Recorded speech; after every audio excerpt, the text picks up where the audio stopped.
Hey there, welcome to my channel, Messing with Michelle. Today's video is all about my Bissell Crosswave Cordless Max and deep cleaning the brush rollers. Currently my rollers are looking pretty bad. They're very dirty, so I'm going to try to make it look from this to brand new. I'm going to use a bunch of different cleaning methods to see what is the best option.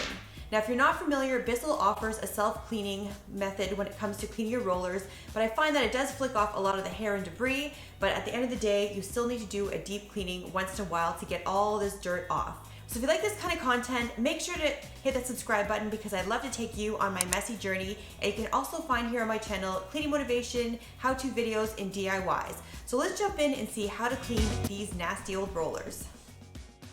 Here's a shot of a brand new roller that I haven't used, and it's nice and bright and white, and this is what the rollers look like before I actually use them, and this is what they look like now. And in particular order, I'm starting with the cleanest of all of them to the very dirtiest, and you can tell I use my multi-surface rollers that have the purple and blue bristles on a regular basis, so they're a lot more dirtier than the carpet cleaning roller. So I'm going to head downstairs, I'm going to get the cleaning started, and at the very end I'm going to show you the results and share with you what is the best cleaning method and which option worked the best at removing most of the dirt from the roller.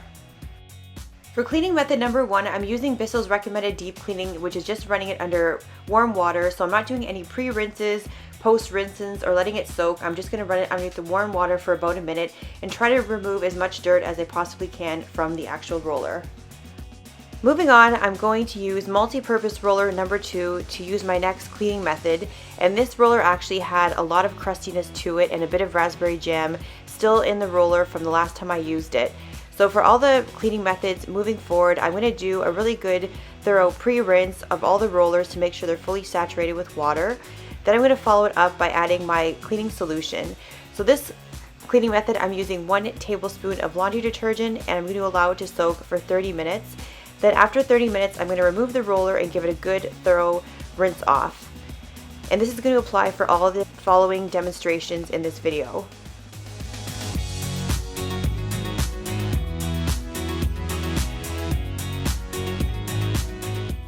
Next up, it's multi-purpose roller number 3, and this roller wasn't as dirty. It did have dirt buildup on the outside of the microfiber on the roller, but it wasn't as crusty as the previous roller that I just cleaned with the laundry detergent.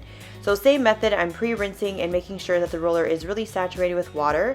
And I'm going to be using Bissell's Pet Stain and Odor Carpet Cleaning Solution. I actually use this for my deep cleaning of my area rugs in my Bissell Pro Heat, so I'm hoping that this is going to do the trick and get all the dirt and grime off my rollers. So let's wait and see until the end of the video to see how this works out and how it looks at the very end.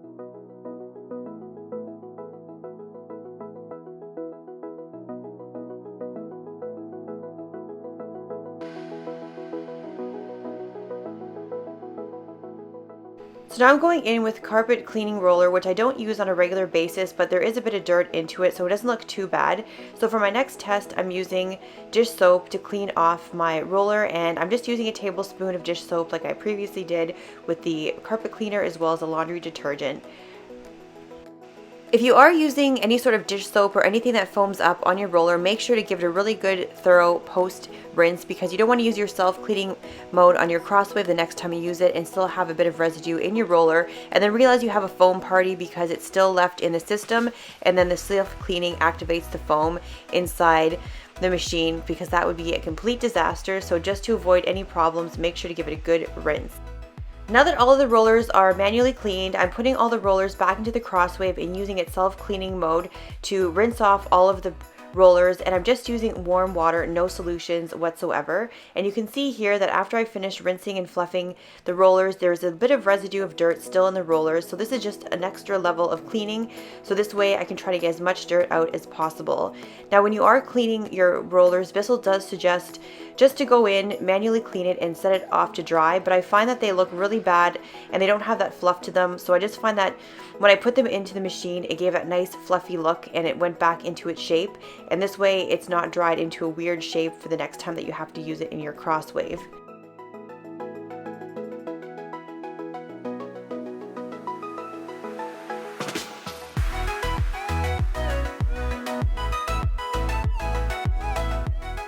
So after all the rollers are rinsed off, I'm going to set them aside to dry, and I'm going to check back in the morning and see exactly what the results look like. It's the next day and all the rollers are clean, so I'm comparing each method of cleaning to the new one to see how close I could get them to looking clean. Now I know that it's not going to look brand new, but I want it to be as close as possible and find out which method could achieve those results of making them almost look brand new. So I found the laundry detergent as well as the Bissell carpet cleaner were almost neck and neck, and they did a great job. And the roller with the raspberry jam as well as the stickiness and crustiness was cleaned off with the laundry soap, which is great. So this way I didn't have to worry about having a dirty roller the next time I use it. The dish soap was a good method, but the carpet cleaner roller wasn't too dirty, so it's hard to compare how well it cleaned, but it did look a bit brighter in the long run. So here are all the rollers in a row, and I asked someone to take a look at all the rollers so they didn't know exactly which cleaning method I used on each one, so this way I can get an unbiased opinion of which method is the best to use to get the carpet rollers as clean as possible. And it came on top the Bissell carpet cleaner, which they found is the most effective. They found it was brighter and it looked great. So it was kind of neck and neck with the laundry detergent, but overall the Bissell carpet cleaner did the job. So if you like this video, give it a big thumbs up, and hopefully I will see you in my next video next Sunday when I upload.